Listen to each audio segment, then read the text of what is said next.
wabarakatuh. Jamaah. Yeah. Oh jamaah. Yeah. Alhamdulillah. Raditu billahi robba wa bil islami dina wa bi Muhammadin sallallahu alaihi wasallam nabiyya wa rasulah. Allahumma sholli ala sayyidina Muhammad wa ala ali sayyidina Muhammad. Jamaah. Siapa sih orang yang di hidup ini gak pernah dihina 100% selama hidupnya? Wah, hebat banget tuh kalau gak pernah dihina. Nah, kita kan pasti pernah tuh mengalami hinaan. Baik itu body shaming, misalkan tubuh kita lah yang dihina, maaf banget. Dibilang hidungnya pesek lah, dibilang kurang tinggi lah, dibilang kulitnya warnanya hitam lah. Atau hinaan-hinaan karena memang aktivitas kita. Dibilang ngapain sih kamu sok baik sama mertua lah, sok baik sama kakak ipar lah. Baik salah, gak baik diomongin, pokoknya hinaan aja. Makanya tema kita pada pagi hari ini adalah hinaan berubah menjadi pujian. Nah, sebelum kita belajar lebih lanjut nih tentang hinaan itu bagaimana sih dalam pandangan Islam, bersama dengan guru kita Ustadz Ahmad Ridwan. Assalamualaikum Ustadz. Ada Ustadz Maulana dan juga ada Ustadz Syam. Alhamdulillah. Duh, gak sabar banget pengen belajar. Sebelumnya kita saksikan dulu yuk tayangan yang berikut ini. Waktu itu ada orang yang ngomong begini sama gue. Anak supir angkot aja mimpinya ketinggian pengen kuliah luar negeri.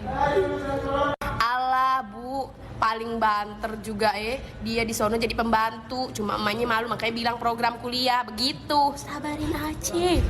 Allah paling kata juga nanti nggak kelar pulang, mana bisa bapaknya ngebiayain sampai dia lulus. Gak apa-apa, sabarin aja. Cuma sekarang gue mau ngomong doang atuh Mah, bah, Neng lulus. Nih, lu tengok baik-baik Meho University. Kagak percaya lu? Tengok baik-baik dia Nursiati. Nama gua lulus. Lu jangan sekate-kate kalau ngomong gua lulus. Gua lulus. Makasih udah pernah ngomongin gua 4 tahun. Gua lu hina, lu kagak percaya kemampuan gua lulus. Alhamdulillahirabbil alamin. La haula wala quwata illa billahil azim. Keren. Dihina jawabnya nggak pakai kata-kata tapi pakai action. Prestasi. Keren, luar biasa kata Ustadz Air. Itu gemes pasti orang Betawi, gemes banget sama kayak Ustadz Air ya, Masya Allah, tabarakallah. Ustadz Maulana, kenapa sih orang tuh kadang memang suka melihat kita sebagai sebelah mata gitu. Gitu ya. Iya kan? Dan gimana kita harus menyikapi itu gitu. Kayak kenapa sih orang tuh suka melihat kita sebelah mata? Mohon tausiahnya Ustadz. Baik, makasih banyak Ibu Caca, Ustaz Air, dan Ustaz Sam. Bismillahirrahmanirrahim. Assalamualaikum warahmatullahi wabarakatuh. Waalaikumsalam warahmatullahi wabarakatuh. Jamaah. Yeah. Oh jamaah. Yeah. Lillah. Alhamdulillahirabbil alamin. Allahumma shalli ala sayyidina Muhammad wa ala sayyidina Muhammad. Satu bentuk pujian dan rasa syukur. Alhamdulillah, hari ini tanggal 18 Zulhijjah 1442 Hijriah, 12 hari lagi kita tahun baru Islam ya, Muharram. Dan alhamdulillahirabbil alamin, satu hal buat kita hari ini pujian, hinahan jadi pujian. Hinaan jadi pujian. Ini berubah jadi pujian, luar biasa. Mengapa banyak orang saat ini masih menilai orang dari tampilan dan imbasnya memandang sebelah mata. Dan penyebab orang itu menilai orang dari tampilan imbasnya memandang sebelah mata. Kenapa bisa? Kenapa bisa seperti itu? Pembelajaran besar buat kita, mereka hanya sekedar melihat. Sehingga cepat berkomentar. Maaf, itu bisa menjadi persoalan bagi kita karena mohon maaf mereka tidak tahu siapa kita karena dia tidak tahu isi hati kita. Begitu pula kita sebaliknya, bisa jadi komentar itu sebenarnya adalah penilaian sesaat berdasarkan pengetahuan dia atau mungkin sekedar yang dia tahu atau maaf ya tanpa menggurui usianya, ilmunya. Orang bisa berkomentar sesuai dengan kadar ilmunya, kadar usianya. Dan bisa jadi mereka mengomentari kita karena maaf ya, karena kita populer. Oh Masya Allah, Masya Allah. Bisa jadi karena kita populer ya. Mohon maaf, jadi jangan terlalu bersangka. Ada juga karena saya katakan keterbatasan fisik dan penampilan. Nggak usah jauh-jauh, saya juga digituin kok. Khusus apa, pecicilan, kecil, apa sih. Saya diam aja. Yang penting saya sudah di Jakarta. Oh, Masya Allah, tabarakallah. Tidak ada masalah. Anda komentar. Yang penting saya sudah TV. Masya Allah, tabarakallah. Tidak ada masalah. Yang penting programnya panjang, Yang Masya penting Allah, tabarakallah. Alhamdulillah udah 11 tahun. Masya Allah, tabarakallah. Terserah. Itu aja. Jadi jamaah yang dimuliakan oleh Allah. Nah ini awal-awal aku di TV kan luar biasa itu. Iya. Segini tebalnya. Masya Komentar. Allah. Masya Allah, Masya Allah. Tidak ada urusan saya. Yang penting saya udah di TV. Jamaah yang dimuliakan. Dan bisa jadi karena ini bentuk informasi pengetahuan buat kita untuk bisa introspeksi diri. Jadi sebenarnya mereka itu memberikan informasi yang luar biasa. Dan mereka karena belum kenal siapa kita. Cuma hanya sekedar melihat dan melihat hanya sekedar. Makanya dikatakan hanya sebelah mata. Mohon maaf. Lalu ini nih sebenarnya. Kenapa orang bisa berkomentar seperti itu? Bisa jadi bentuk pertahanan. Kok bentuk pertahanan? Karena mungkin dia merasa terancam. Aduh dia datang. Siapa sih dia datang ini? Jangan-jangan mengambil posisi saya. Gitu kan? Jadi seperti ini. Mohon maaf. Jadi sebaiknya kalau saya sih berpikir buat kita semua yang lagi mungkin apalagi dikomentari dan sebagainya, jadikan itu cambuk atau buat kita jauh lebih baik lagi. Dan alhamdulillah mereka tidak kita bayar untuk mengoreksi kita. Kan luar biasa dibayar itu kalau kita mau dididik, mau dicari kekurangan kita itu dibayar loh. Jadi dia gratis loh. Masya Allah, tabarakallah. Jadi artinya biarin aja orang berkomentar. Biar aja enggak apa-apa. Menjadi pecutan buat kita. Bagus. Karena kita yakin spotlight kita itu ya tetap akan terus bersinar Justru gitu ya. kalau kita dipuji kata Nabi, seakan-akan kita dipenggal leher kita. Oh. Maksudnya tidak ada keinginan untuk kita jauh lebih maju. Udah ngerasa cukup. Merasa cukup. Masya Allah, tabarakallah. Ustadz, nanti kita kembali lagi sama Ustadz. Gemes banget. Yang penting saya sudah di Jakarta. Alhamdulillahirrahmanirrahim. Dengan tema ini rasanya semuanya pengen curhat Ustadz AR. Ustadz Syam bagaimana, pengen curhat juga atau enggak? Tergantung. Oh tergantung, baiklah curhatannya tahan dulu langsung aja. Ustadz Syam, kadang-kadang kalau kita sebagai muslim itu kan gak boleh merendahkan orang. Maaf sekali, bahkan ketika baginda Rasul hanya memalingkan wajah saja. Sampai turun surat Abasa ya Ustadz. Itu gimana sih kisahnya, boleh tolong diceritain gak? Silahkan. Baik, bismillahirrahmanirrahim. Tabi guruku Ustaz Maulana, Ustaz Ahmad Ridwan, Kak Caca, serta para alim ulama yang dimuliakan Allah Subhanahu wa taala. Bismillahirrahmanirrahim. Alhamdulillahirabbil alamin wassalatu wassalamu ala asyrafil anbiya'i wal mursalin sayyidina Muhammadin wa ala alihi wa sahbihi ajma'in. Asbahna wa asbahal mulku lillahi rabbil alamin. Subhanaka la ilma lana illa ma 'allamtana innaka antal alimul hakim. Rabbi shrah li sadri wa yassir li amri wahlul 'uqdatam min lisani yafqahu qawli waj'al li waziran min ahli. Amin amin amin ya rabbal alamin. Alhamdulillah ala kulli hal, Nabi SAW melalui kejadian-kejadian yang ada, Nabi kadang-kadang diberikan pelajaran oleh Allah Subhanahu wa taala melalui teguran-teguran. Jadi Allah Subhanahu wa taala menunjukkan juga sisi manusiawi Rasulullah SAW, walaupun Rasulullah adalah manusia yang sangat sempurna tanpa kekurangan. Tapi kadangkala Allah mengajarkannya dengan satu kejadian. Contoh misalnya dengan turunnya surah Abasa. Seorang sahabat Abdullah ibni Ummi Maktum, ada yang mengatakan juga namanya Amr, itu beliau bersama dengan Nabi SAW. Namun pada saat itu Abdullah ibni Ummi Maktum belum nyampe. Ya, jadi Rasulullah SAW bersama dengan pembesar-pembesar Quraisy pada saat itu, orang-orang kafir di Makkah pada saat itu. Maka Rasulullah SAW mendakwahi mereka. Ketika Rasulullah SAW mengajak mereka berdebat atau berdiskusi, mendakwahi mereka, berharap Rasulullah kalau nih pembesar-pembesar masuk Islam, nih banyak banget nih anak buahnya yang bakal ikut nih. Jadi Nabi SAW fokus kepada pembesar-pembesarnya. Namun ternyata diacuhkan juga sama pembesar-pembesar itu. Lihatlah Muhammad orang gila lagi ngomong, lihatlah Muhammad lagi membual, lihatlah Muhammad seperti ini. Maka mereka tidak ada yang memperhatikan Rasulullah SAW. Tapi Rasulullah dengan sabarnya mendakwahi orang-orang kafir ini. Datanglah Ibni Ummi Maktum, orang yang tidak bisa melihat, namun beliau adalah salah seorang muadzin Rasulullah SAW. Pada saat itu Abdullah ibnu Ummi Maktum datang dan memanggil Rasulullah SAW. Ya Rasulullah, ya Muhammad, ajarkan aku Islam, ajarkan aku Islam, ajarkan aku Islam. Ada juga riwayat mengatakan dia datang untuk memperdengarkan Rasulullah ayat-ayat yang akan dia bacakan atau memperdengarkan Al-Quran kepada Rasulullah SAW. Tapi Rasulullah dengan perasaan Rasulullah mengatakan kalau saya berhasil mendakwahi pembesar-pembesar ini pasti anak buahnya ikut. Kalau dia mah Ibnu Ummi Maktum udah masuk Islam duluan, udah ya udahlah ya, nanti bisa ketemu di luar kali. Tapi ternyata Rasulullah SAW merasa terganggu pada saat itu dipanggil-panggil oleh Ibnu Ummi Maktum dengan mengatakan dengarkan aku baca Al-Quran, atau dia mengatakan ajarkan aku lebih dalam lagi, ajarkan lagi aku ayat yang lain. Tapi subhanallah, dengan datangnya Ibnu Ummi Maktum turun ayat yang menegur Rasulullah SAW dalam rangka mengajarkan Rasulullah SAW.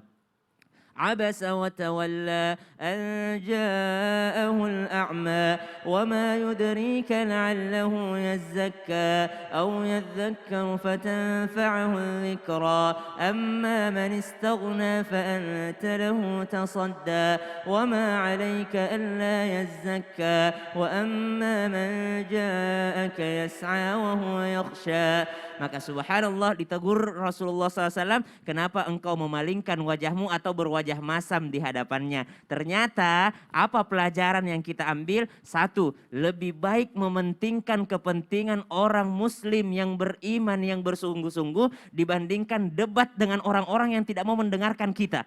Dibandingkan mengajarkan Islam dengan orang yang akan memberikan suatu pengaruh yang luar biasa, walaupun di mata manusia dia tidak ada pengaruhnya sama sekali. Misal nih, kita lagi ngumpul nih sama orang-orang yang dengan banyak followers. Wah, kalau kita nih berhasil mendakwahi yang banyak followers nih, langsung banyak nih subhanallah followers yang ikut dengan dakwah kita. Tapi subhanallah ada satu yang tulus, cuma kita bilang pengaruhnya nggak ada. Tapi ternyata di mata Allah nilainya nih orang satu nih lebih berharga dibandingkan orang-orang yang tadi yang mungkin terkenal. Subhanallah. Masya Allah, jadi pandangan Allah sama pandangan kita itu jauh banget berbeda. Iya. Menurut kita ini kayaknya bagus, menurut Allah belum tentu. Betul, makanya Masya ada Allah, teguran tabarakallah. untuk memberikan pelajaran kepada Rasulullah Sallallahu Alaihi Wasallam. Masya Allah, tabarakallah. Jazakallah khair Ustadz Syam. Sama-sama. Ustadz AR. Iya, gimana Kak Jadi Caca? gimana nih kita sebagai orang beriman, ketika kita menghadapkan penghinaan orang, Iya. itu harusnya kita baiknya bagaimana Ustadz? Mohon tausiahnya. Makasih Kak Caca, Ustadz Syam, Ustadz Maulana. Izin, bismillahirrahmanirrahim. Seperti apa yang disampaikan tadi oleh Kak Caca, bagaimana sebenarnya seorang beriman kepada Allah menyikapi segala macam bentuk hinaan, bullying, cacian dan sebagainya. Persis seperti opening tadi. Siapa sih yang nggak ada celaan yang ditujukan kepadanya? Sekelas Rasulullah, ya. Khairul bashar, manusia terbaik. Khairul khalaiq, manusia terbaik. Dicela juga. Ustaz Syam katakan tadi bahwa dicela gila, penyihir, ya, orang nggak benar, suka ngaco. Itu Rasulullah SAW. Lantas bagaimana dengan kita? Pasti kita juga akan mendapatkan itu, cuma kadarnya berbeda dengan Rasulullah SAW. Nah, bagaimana sikap kita? Begitu kita tahu bahwasanya ada orang menghina, mencela dan sebagainya, yang pertama tetap bersikap arif dan bijak dengan penuh ketenangan. Karena kegelisahan pasti akan membawa sesuatu yang tidak logis. Tenang, bijak. Ini yang kita mau praktekkan dalam setiap hari, bagaimana dulu Rasulullah SAW juga bersikap tenang. Tenang beliau. Kurang apa beliau? Dari usia 38 tahun sudah dihina. 38 tahun. Muhammad payah nggak bisa menghadirkan anak laki-laki bagi Khadijah. Seperti itu coba lihat. Adapun lahir anak laki-laki meninggal, payah nggak bisa meneruskan terahnya Qusay, terahnya Abdul Muttalib, terahnya siapa? Hashim. Rasulullah SAW sudah dihina. Sebelum jadi Rasul, setelah jadi Rasul, asyaddu bala'an. Wah, hinaan ini makin terus.